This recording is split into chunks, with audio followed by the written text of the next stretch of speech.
வணக்கங்க. நான் உங்கள் சமையல்காரர் பொண்ணு. இன்றைக்கி நம்ம சமையல்காரர் பொண்ணில் பார்க்க போகிறது ரொம்ப சூப்பரான சிந்தாமணி சிக்கன். வாங்க எப்படி செய்யலான்னு பார்க்கலாம். இப்போ வடச்சட்டி நல்லா சூடாயிருச்சுங்க. ஒரு கிண்ண அளவுக்கு கடலெண்ணெய் ஊற்றிக்கலாம். எண்ணெய் நல்லா சூடாயிருச்சுங்க. ஒரு 1/2 டீஸ்பூனுக்கு கடுகு போட்டுக்கலாம். கடுகு நல்லா பொரியுதுங்க. ஒரு 10-20 கருவேப்பிலை போட்டுக்கலாம். இதில் ஒரு 20 சின்ன வெங்காயம் தொளிச்சு கட் பண்ணி வச்சுருக்கேன். இதையும் போட்டுக்கலாம்.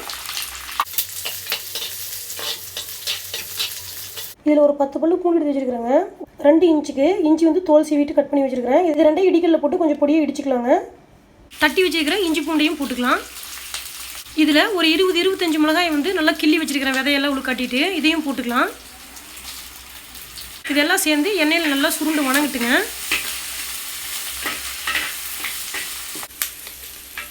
இப்போ இது நல்லா வணங்கிருச்சுங்க. இதில் 3/4 கிலோ சிக்கன் வந்து நல்லா பொடியாக வெட்டி வாங்கிட்டு வந்துருக்குது. நீங்கள் கடையிலேயே சிந்தாமணி சிக்கனுக்குன்னு சொன்னீங்கன்னா இந்த மாதிரி பொடியாக வெட்டி கொடுப்பாங்க. ஒரு 1/2 டீஸ்பூனுக்கு மஞ்சள் போட்டுக்கலாங்க. சிக்கனுக்கு தேவையான அளவுக்கு உப்பு போட்டுக்கலாம். இப்போ நல்லா வணக்கி விட்டுறலாங்க. இந்த எண்ணெயிலேயே இந்த சிக்கனை நல்லா வேகட்டும். ஒரு 2 நிமிஷம் இந்த சிக்கன் நல்லா வணங்கிருச்சு. 1/4 மூடி தேங்காயை சின்ன சின்னதாக கீறி வச்சுருக்கிறேன். இதையும் போட்டுக்கலாம். கொஞ்சமாக தண்ணி ஊற்றிக்கலாங்க இந்த சிக்கன் வேகிற அளவுக்கு.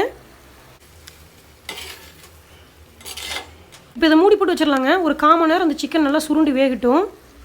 இப்போ 1/4 மணி நேரமாக சிக்கன் நல்லா வெந்துருச்சுங்க. எண்ணெயெல்லாம் தனியாக பிரிஞ்சு வந்துருச்சு. அடுப்பை ஆஃப் பண்ணிடலாம்.